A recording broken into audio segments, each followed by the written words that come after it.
بسم اللہ الرحمن الرحیم۔ اللہم صلی علی محمد وعلی آل محمد وبارک وسلم۔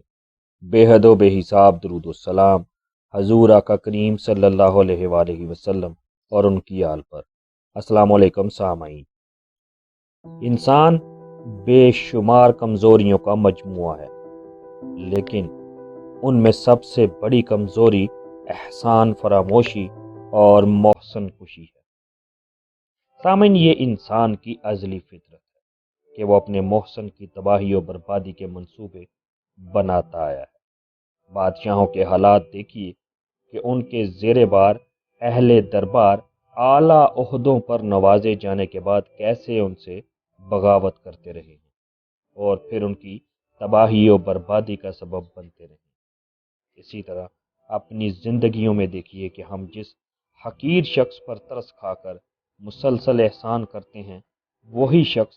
اسی تناسب سے ہمیں نقصان پہنچانے کی کوششیں کرتا رہتا ہے۔ حضرت عیسیٰ علیہ السلام کے بارے میں مشہور ہے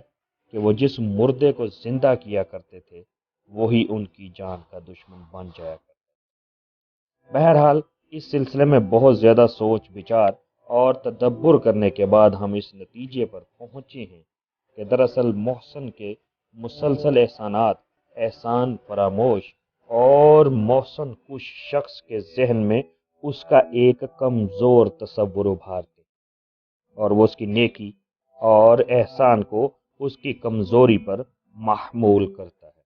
جس کا منطقی نتیجہ یہ نکلتا ہے کہ جو محسن کا احسان کا عمل بڑھتا جاتا ہے تو محسن کش اسے کمزور تر سمجھتا چلا جاتا ہے، یہاں تک کہ وہ اچانک اس پر سواری کرنے کی، اس پر دھونس جمانے کی، بلکہ بعض اوقات اس پر وار کرنے کی کوشش بھی کرتا ہے۔ جبکہ ہوتا یوں ہے کہ جہاں اللہ تعالیٰ ایک طرف نیکوکار کو نیکی اور احسان کی توفیق عنایت فرماتا جاتا ہے تاکہ اس کے سلسلے میں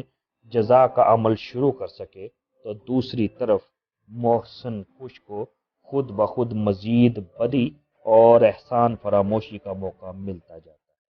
اور وہ اپنی تمام تر بد نیتی کے ہتھیاروں سے لیس ہو کر محسن پر حملہ آور ہو جاتا ہے۔ یوں ان دونوں انتہائی صفات کا آپس میں ٹکراؤ ہو جاتا ہے، جبکہ ہر انسان سوچتا ہے کہ اصولاً ہونا یہ چاہیے تھا کہ محسن کش جلد سے جلد اپنے انجام کو پہنچے اور محسن کو اس کی بدی سے عافیت مل جائے، مگر ایسا ہوتا اس لیے نہیں ہے کہ جس طرح اللہ نے نیکوکار یا محسن کو نیکی اور احسان کی انتہا کی مہلت دی ہے، اسی طرح وہ محسن کش اور بدکار کو بھی مہلت دے کر بدی اور محسن کشی کی انتہا کر دینے کا موقع مہیا کرتا ہے۔ بلکہ کئی مواقع پر تو اکثر ایسے حالات کی موافقت بھی عطا کی جاتی ہے، یعنی بدکار اور محسن کش کو اس کے ذاتی کرتوتوں سے بہلا دیا جاتا ہے، جو بدی کے ہر کام پر مطمئن ہوتا چلا جاتا ہے، بلکہ اپنے ہر غلط کام کو ٹھیک سمجھتا ہے، یہاں تک کہ دونوں اپنے اپنے منطقی انجام کو پہنچ جاتے ہیں۔ سامعین، محسن کو جنت کی ہمیشگی کی زندگی عطا کر دی جاتی ہے، جبکہ بدکار اور محسن کش کو جہنم کا ایندھن بنا دیا جاتا ہے۔